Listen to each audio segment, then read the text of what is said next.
O primeiro episódio da parte 1, da parte 3, da temporada final de Shingeki no Kyojin foi um episódio com muito conteúdo, assim como a denominação para você conseguir identificar qual é o número do episódio, né? Mas ele foi de fato um episódio extremamente longo, com muito conteúdo, muitos acontecimentos muito grandiosos e que foram muito bem animados, inclusive, né? A gente sempre tem aquela apreensão se eles vão realmente conseguir cumprir com a expectativa, mesmo a gente compreendendo todas as dificuldades de você conseguir uma animação num porte desse nível como é Shingeki no Kyojin, né? E eu fiz um review completaço sobre o episódio com mais de 20 minutos aqui no canal, mas eu decidi fazer esse outro vídeo aqui pra gente poder entrar em alguns pontos mais específicos sobre o episódio, principalmente sobre algumas cenas extras que a gente teve aqui, que são bem interessantes pra gente discutir aqui, levantar e trazer como uma curiosidade, e também pra gente poder conversar um pouco mais a fundo em relação ao sacrifício da Hanji. Será que realmente foi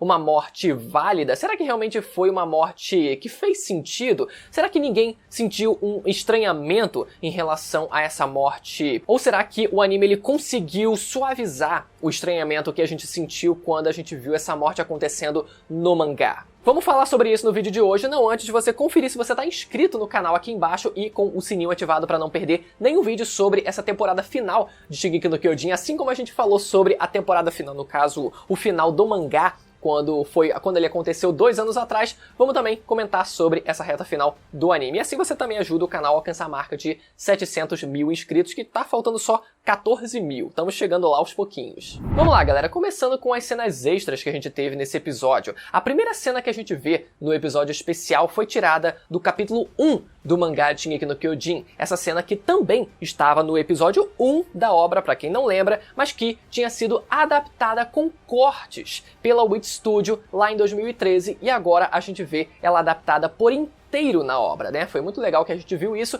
mas essa cena desse flashbackzinho, dessa cena deles conversando, do Eren acordando e chorando e percebendo, né, que o cabelo da Mikasa estava mais longo, ela vai fazer mais sentido quando a gente vê os episódios finais dessa temporada final. Tivemos também uma censura, eu não gosto de chamar de censura, mas, né, foi uma suavizada que houve na morte do Halil. No mangá, quando a pedra cai na sua cabeça, podemos ver que a cabeça do personagem fica destruída e o seu cérebro completamente exposto. Já no anime, eles deram uma leve suavizada, deixando a pedra que o atingiu por cima da sua cabeça, para que não ficasse um negócio tão explícito e tão marcante, né? Mas foi engraçado que o negócio ele tinha ficado bem na horizontal, não, bem na diagonal, né? Tipo, como se fosse um corte tramontina, assim, na cabeça do garoto. Tivemos também algumas cenas de destruição em Marley e Libério, com algumas cenas originais do anime. Tivemos uma extensão mostrando várias situações de desespero acontecendo, que deram uma composição muito boa para toda aquela catástrofe de pessoas tentando subir em carros, se matando, né, o cara dando um tiro na própria cabeça, e também um frame do que restou da batalha contra o martelo de guerra, que foi bem legal ali, né, da 4ª temporada também ali, que dá uma sensação de unidade, de que realmente as coisas, cara,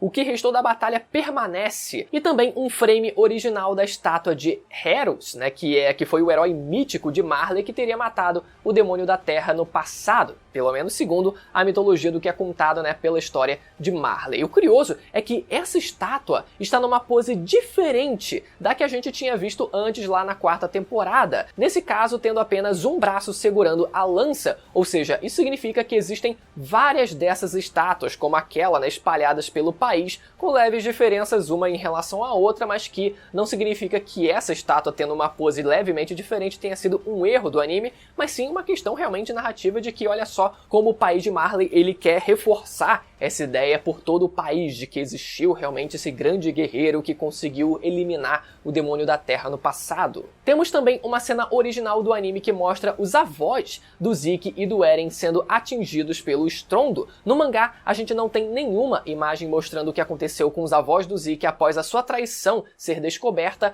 Já no anime, vemos que eles estavam presos e acabaram não sendo liberados pelo povo de Libério, que fugiu às pressas do local e deixou quem quem estava preso lá, meu amigo, continuando preso e ficando completamente à mercê da chegada do estrondo. Então foi muito legal da gente saber que eles realmente foram eliminados, que eles realmente foram mortos e pisoteados. Temos também uma cena original que foi bastante curta, né, que mostra o corpo já sem vida do Floch sendo pisoteado pelos titãs colossais lá no hangar onde estava o hidroavião. Bem legal, né? Tipo, a gente ter aquela despedida e aquela satisfação ao mesmo tempo de ver, mesmo que ele já estivesse sem vida, ele lá morto, estirado no chão também ali prestes a ser pisoteado. Já deu uma satisfação muito boa, apesar de que eu gosto muito como o personagem do Floch ele foi construído e eu vou falar sobre ele daqui a pouquinho. E também tivemos lá no final do episódio a imagem do titã bestial do Zeke aparecendo, né, e o pessoal da aliança, enfim, caindo pra cima, principalmente o Reiner, naquela cena ali. O Reiner, ele nunca, galera, vocês podem dizer,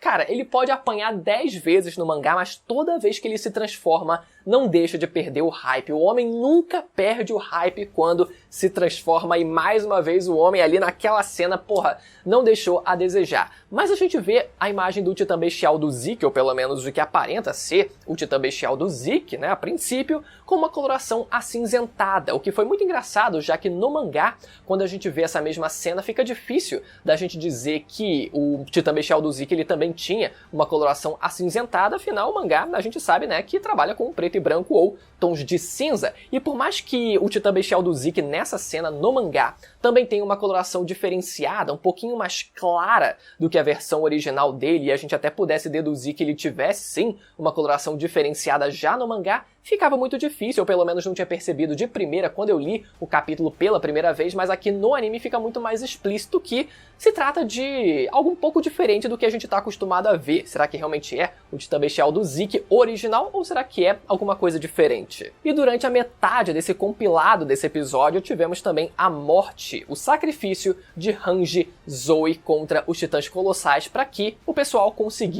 da aliança conseguisse partir com o hidroavião, né? Conseguir salvar a vida deles. Será que foi uma morte que fez sentido? Essa foi uma morte que, quando eu li pela primeira vez no mangá, ficou um negócio muito esquisito e eu vou dizer aqui por quê. Primeiro que os personagens de Shingeki, eles não são exatamente conhecidos pelo seu desenvolvimento, vamos colocar assim, né? E várias das mortes acabam refletindo isso, como por exemplo, a gente tendo a morte da Sasha na 4ª temporada, quando a gente viu a morte dela, muita gente sequer se importou com a morte dela, sabe? A morte dela já foi extremamente repentina, o que não é um demérito por si só. Eu até vi muita gente argumentando e dizendo que nem todo personagem merece uma morte grandiosa, e isso me fez refletir muito e até concordar com isso. Afinal, a Sasha, ela, bom, apesar de ter tido o seu destaque lá e cá, e tinha o seu carisma, era uma personagem carismática e marcante ali dentro do grupinho ali que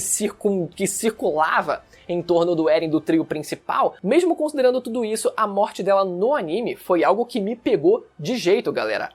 No caso, o estúdio Mappa conseguiu ali conseguiu transformar o momento da morte da Sasha em algo completamente tocante pra gente de verdade, sabe? Conseguiu ali transmitir através das emoções dos personagens ali, do Armin, todo mundo à volta ali ao redor do corpo dela, chorando e desabando em lágrimas, e a trilha sonora em algo completamente fenomenal. E eu sinto que eles repetiram esse mesmo feito. No caso, o Estúdio Mappa conseguiu mais uma vez melhorar demais a morte de outro personagem, que foi, nesse caso, a Hanji Zoe. E eu digo isso porque a morte da Hanji no mangá foi uma morte muito rápida. Eu fui até dar uma relida no mangá na morte dela, e se a gente for reparar, desde o momento em que eles decidem quem vai de fato se sacrificar para conseguir frear um pouco, né, o avanço dos titãs colossais, e a Hanji ela toma a frente para esse feito, a partir desse momento até o final do capítulo, que basicamente é de fato a morte dela, a gente tem cerca de 15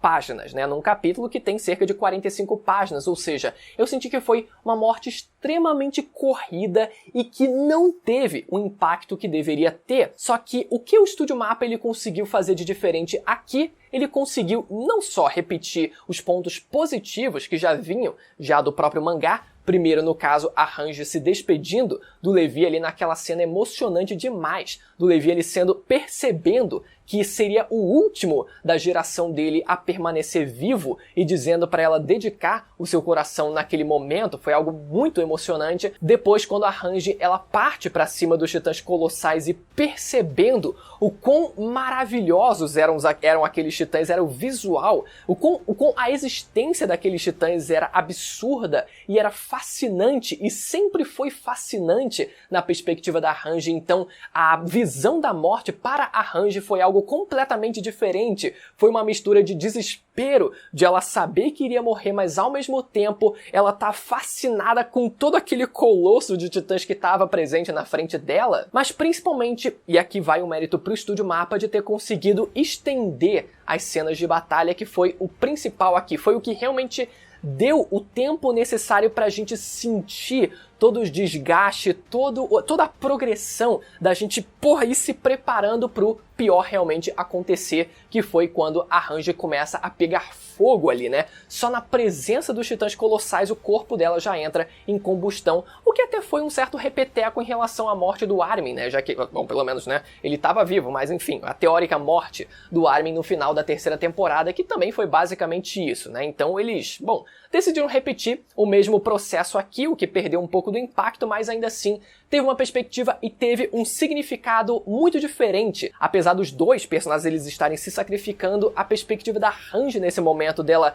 ter todo esse fascínio pelos titãs colossais é o que realmente deu o brilho necessário para a morte dela nesse momento. Só que a coisa fica esquisita quando a gente vai pro final de todo esse contexto, de todo esse clímax, que foi a Hanji logo depois dela morrer, ela acordando nos caminhos, sabe? O anime, mas principalmente o mangá, ele não deu o tempo necessário pra gente digerir a morte da personagem e já tratou ela como se ela tivesse, né, revivido nos caminhos. O que a gente sabe que acontece, como eu falei no meu outro vídeo, a gente sabe que os caminhos existem e que os espíritos dos Eldianos, eles permanecem vivos nos caminhos pela eternidade. Só que eu acho que por uma decisão narrativa talvez teria sido melhor se eles tivessem ocultado essa parte e quem sabe só ter mostrado a presença da Hanji, o espírito da Hanji, lá no final da história, quando a gente tem aquela cena do Levi, enfim, né, também ali, vendo a galera, enfim, sem entrar em muitos detalhes. E o engraçado dessa cena é que, além da gente ver toda a geração da Hanji ali presente, inclusive o comandante Erwin ali presente também, a gente vê um cara com um cavalo do lado, que é muito engraçado isso, porque esse cara com o cavalo, ele já apareceu várias vezes enquanto estava vivo na história, também com um cavalo ao seu lado. Ou seja, mesmo depois da sua morte, ele conseguiu também levar um espírito do cavalo eldiano para os caminhos por conta da ligação fortíssima que eles tinham entre eles, né? Enfim, foi um gagzinho, foi uma piadinha ali dele estar ainda com o cavalo nos caminhos, mas ainda assim eu achei válido a gente fazer essa brincadeira aqui. Enfim, galera, eu acho que a morte da Hanji, ela teve os seus pontos positivos, como eu falei, da despedida dela com o Levi, do fascínio, da perspectiva que ela teve em relação aos titãs colossais e essa mistura de emoção, de desespero e de euforia, de fascínio em relação a todos aqueles titãs colossais. Depois a extensão da morte dela durante as cenas de batalha, dela conseguindo derrotar vários titãs colossais ao mesmo tempo, ou pelo menos frear o avanço deles ali numas cenas bem estendidas e bem legais. Ela entrando em combustão, a animação foi muito boa também. Agora o que realmente foi complicado foi o final dela acordando já nos caminhos e a gente não ter o tempo necessário para a gente sentir o peso da morte dela. Mas, de forma geral, o anime ele conseguiu melhorar bastante o que foi a morte dela, que foi bem comprimida, como foi no mangá. E eu espero que vocês tenham gostado desse vídeo. A gente volta pro review do próximo episódio daqui a alguns dias, então eu conto com a sua inscrição aqui embaixo no canal e com o sininho ativado para não perder os próximos vídeos dessa temporada final de Shingeki no Kyojin. Beleza? Até a próxima. Tchau!